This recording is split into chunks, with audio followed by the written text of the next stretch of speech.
sinners, and saints. Dust off those horns and halos.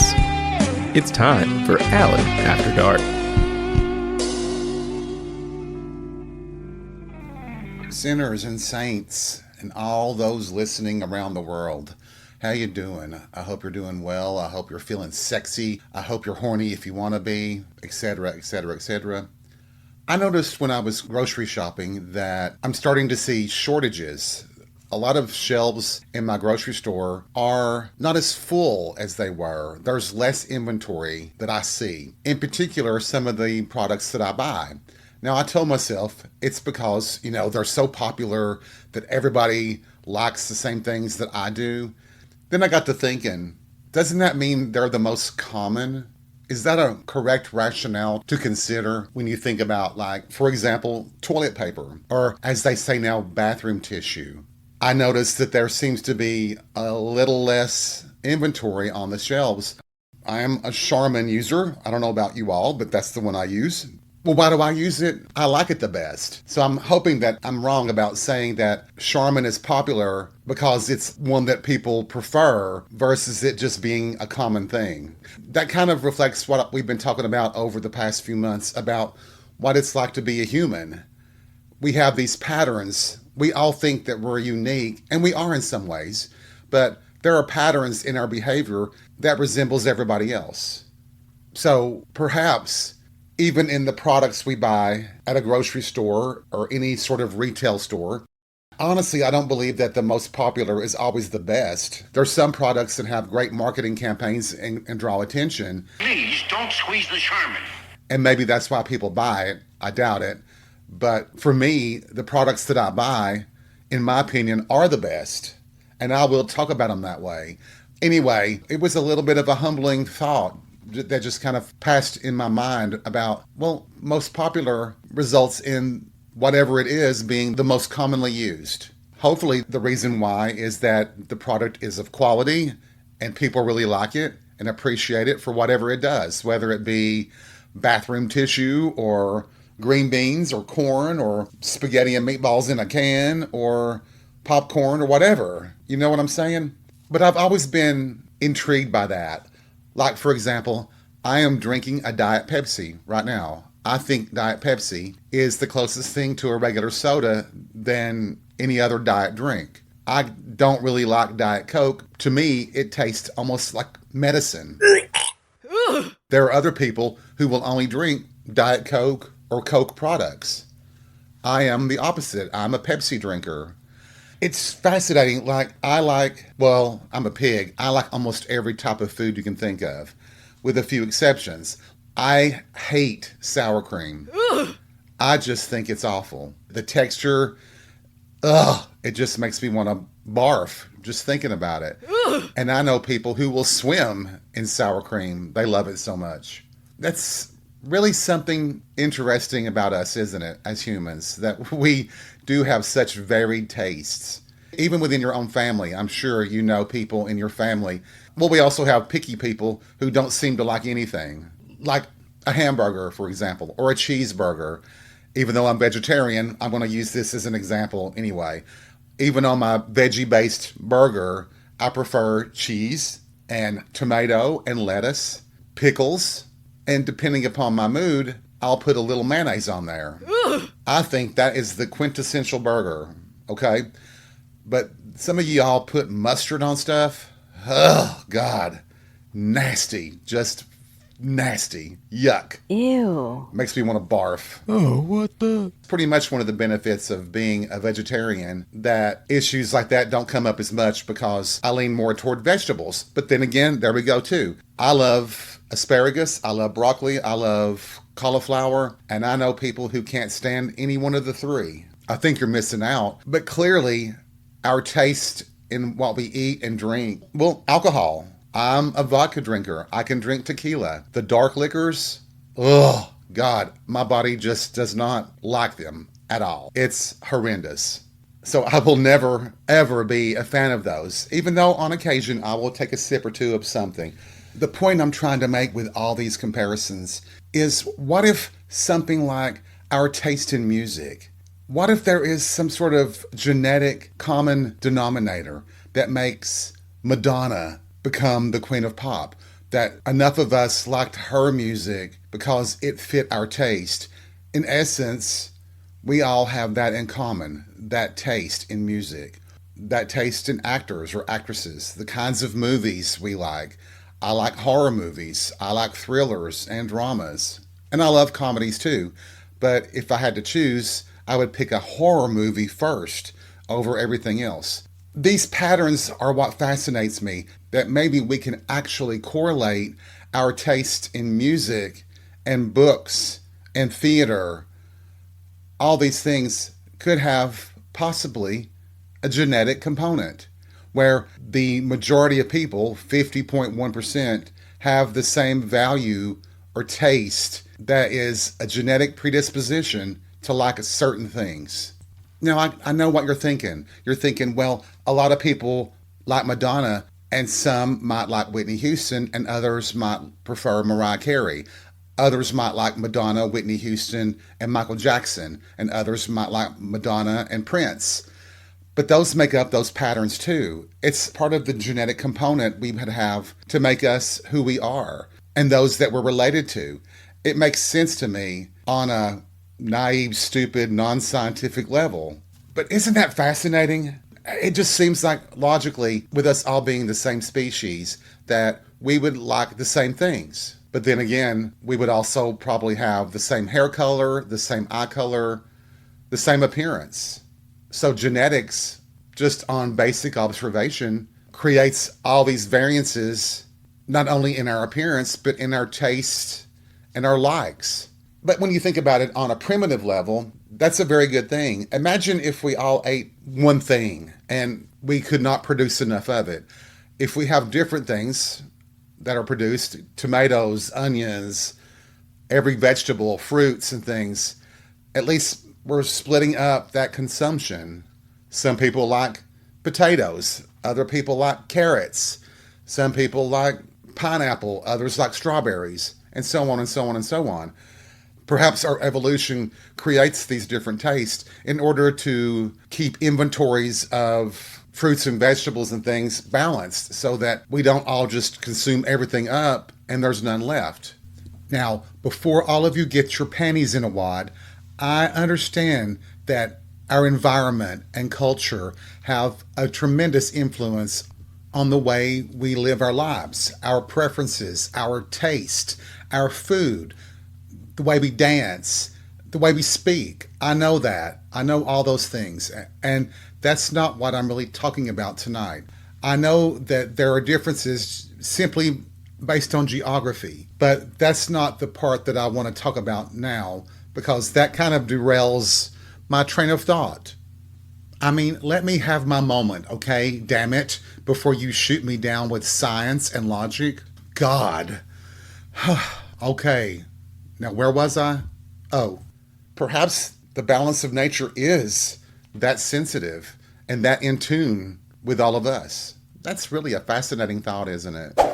It would apply to our taste in people, relationships, right? People all have different preferences. I'm not talking about orientation. I'm talking about preference. Like for me, well, I've got a broad range of preferences, but obviously you all know that Henry Cavill is number one on my list. But I also find Russell Tovey, who is sort of like the opposite in appearance to Henry Cavill. Light hair, light skin, beautiful body though. You know, he makes fun of the size of his ears. I just know that the size of his ears means he's got a big floppy pancreas. And we're good with that. May not ever get the diabetes, you know? Holla. But I also like redheaded men. I love baseball players. I love hairy men.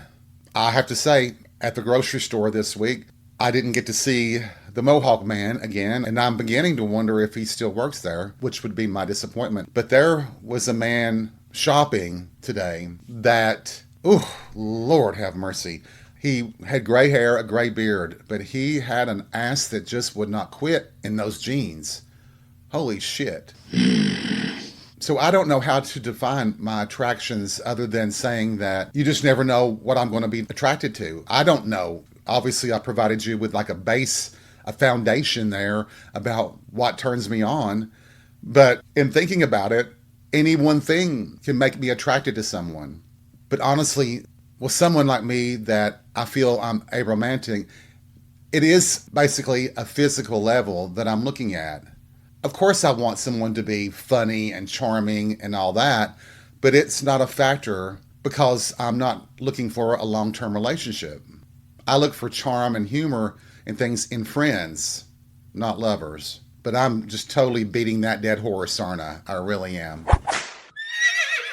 You're all sick of hearing that, aren't you? But isn't it our different tastes and preferences leads to a much more diverse DNA and genetic lines, I believe, doesn't it? And that's what helps to reduce genetic illnesses, diseases. I think I told you all once that there was a family that I grew up with back home, and there was one generation, I want to say probably upwards of 10 kids in that generation. Every boy in that family, in that generation, when they were adults, died of cancer. Every single one of them did. None of the girls did. Could you imagine being the son of one of them, clearly seeing a genetic component to what was happening and thinking to yourself, oh my God, I could have this same makeup in my DNA that will lead me to get cancer and die. The best thing about it now is that a lot of cancer is more treatable now than it was then. Back then, if you don't remember, there was very little treatment in the good old days, in the 80s and earlier. They had some treatments, but usually you had to do an exploratory surgery. They would basically open you up and check to see. And if they found cancer, they would just sew you back up and say, yes, you have cancer. There was an old saying that the minute they opened you up, for some reason, it exposed the cancer to air or whatever, and it spread even more rapidly. I don't know that that's the case, but, we used to believe it. And cancer now still is a terrifying thing, but it was petrifying back then. I just remember being a little kid and watching all these people that would die from it and how they would just wither away. And it was scary because every time you had a pain or something, you got to thinking, well, maybe I do have cancer. If you were one of those sons and all their fathers died, wouldn't that make you less inclined to want to have children? I think it would. I don't think that I'd want to be a person who reproduces if that child had a much higher risk of dying from cancer. I can't fathom bringing a child into this world anyway, with as bad as it is, but knowing that I could pass on a disease that will kill them, I don't think I could handle that. Perhaps that's part of our evolution as well. Maybe putting those kinds of thoughts in your mind, knowing that I could have a genetic issue that could be passed on, I wouldn't be so inclined to pass it on.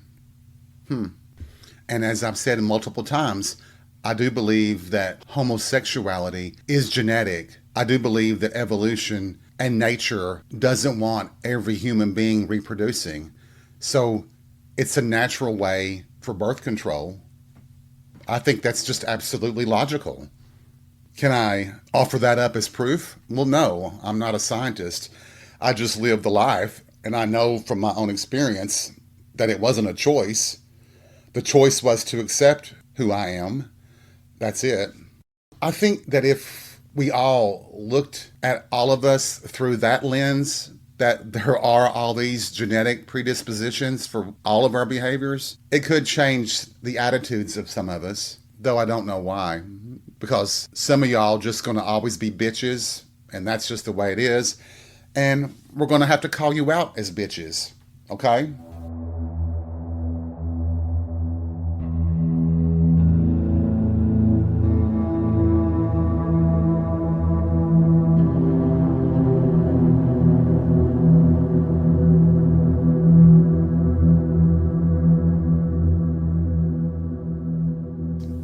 I was talking with one of my best friends, and everybody that I know, we're struggling. We're dealing with all this bullshit that's going on in the real world, even though it feels like we're in some sort of hellish nightmare, and we're all going to wake up and go, oh, good, that was just a horrible nightmare, and none of this is happening. Unfortunately, it is happening. As we were talking, it was one of those sort of introspective kind of discussions. What are we doing here? There has to be more. There has to be a purpose, a reason. I just can't figure out what my purpose, my reason is.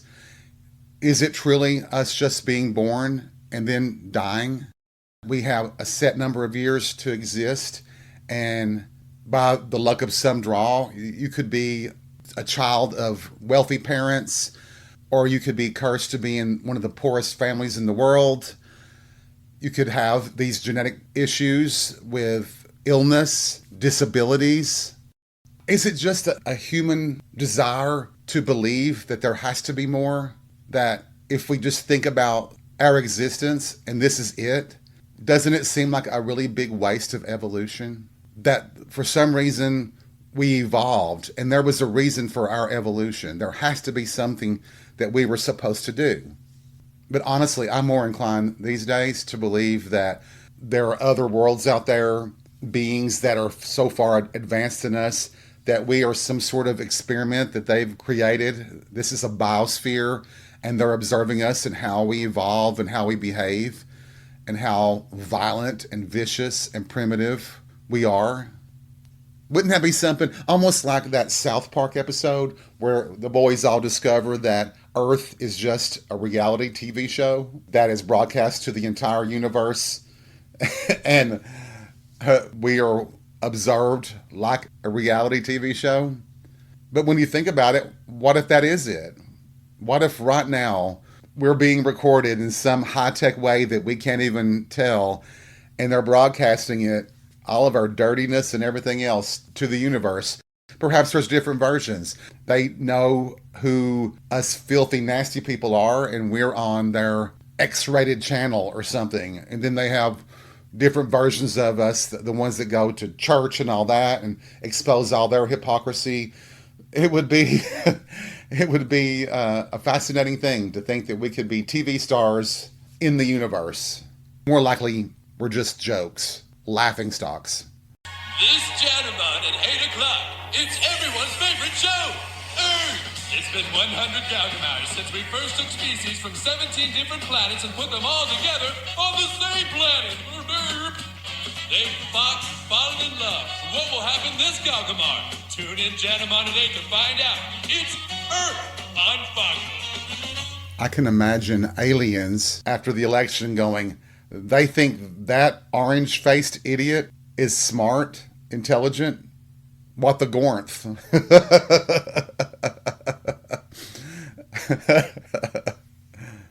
But seriously, my friend and I, the conversation did become heavy.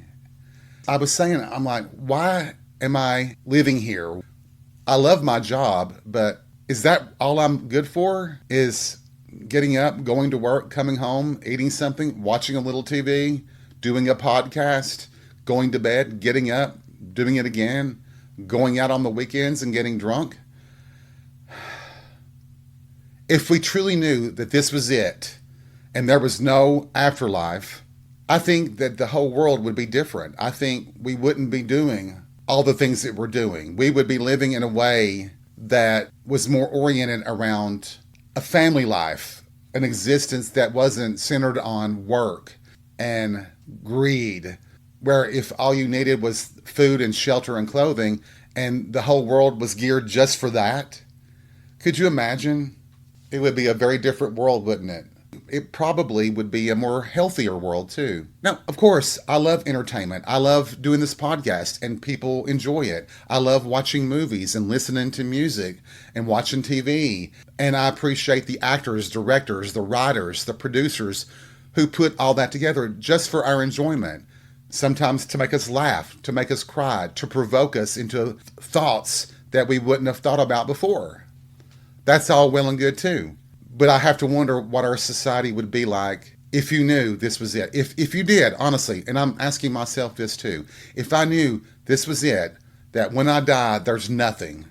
I don't want to say that I would look back on my life with regret, but I certainly would be making changes. I would be somewhere nice and warm, selling margaritas in a little shack somewhere near the beach or something, and just having that existence that wasn't so burdened with all these responsibilities and all these worries and all this dread. But what does that mean? I still have to wonder why we go on. And I know those of you who have children, that is your legacy, and I get that. You want to continue on. You want to leave something behind that brings good to the world, that reflects who you are. I totally get that. I really do. But what if this is it? And what if you could see your child's life before you decided to have a child? And what if you saw them homeless on the streets, fighting drug addiction, unable to keep a job, struggling through life? If you knew that before you decided to have a child, would you have that child? What would that do to you mentally, thinking about it? Do you think you could alter that direction? If you saw it, maybe you could do things to prevent it from happening. I know that a lot of you would absolutely try, and you would give your own life up to help your children. You know, I've had a couple of friends, one really close, who took their own life. I was always so disappointed and angry and upset. It would make me wonder why they thought that was their only option, that taking their life was the best option for them to have. How they must have felt when they made that decision. I know that some actually feel relief that they have decided and they're going to follow through with it. I wonder, do they think about the people around them, which of course that's neither here nor there. We're all going to die. It's just when and how really does matter to a lot of us, including me. But honestly, if you could foresee, if this is it, I wonder if that's what they thought. My friends, I don't want to put words or thoughts in anybody's mind about this. But in a strange way, I wonder if it's not the same type of thinking that people who murder and kill have.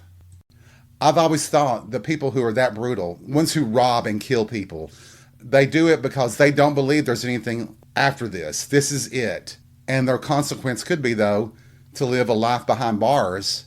And that would be horrendous. You are a caged animal. And I don't see how that is a purpose. But you have such a negative view of life in general that you have no problems taking others' lives. Now, I know a lot of times greed, money is involved in a lot of this. I've had coworkers who were murdered by their own child because they were going to cut that child off. The asshole was in his 30s and still relying on his parents financially to keep him going, and they were about to cut him off. So he murdered them with the notion that he was going to be able to get away with it and somehow inherit their estate, where he would never have to work at all, ever in his life. And you're like, what the fuck? You idiot. You really thought that was going to work. And now he's in prison for the rest of his life with no chance of parole. You get to sit there and rot in prison. Was that your real intention? Was it worth it? Was all that you did, the brutality of killing your parents, was that really worth your consequence? Because I've yet to see anybody who gets away with it. They always think they're so smart, but they always screw up. Maybe all this is intertwined. Maybe that's the way our behaviors are dictated. And I get it. I get that religion is a mechanism to convince people that you should do good because you do good, you find salvation. There's an afterlife where you will be rewarded, that this life is just the beginning, and then the next life is the better one. That's a great way to manipulate the masses into not being so violent and dangerous. But deep down, is this all just a smokescreen for a finite existence that we all have to bear?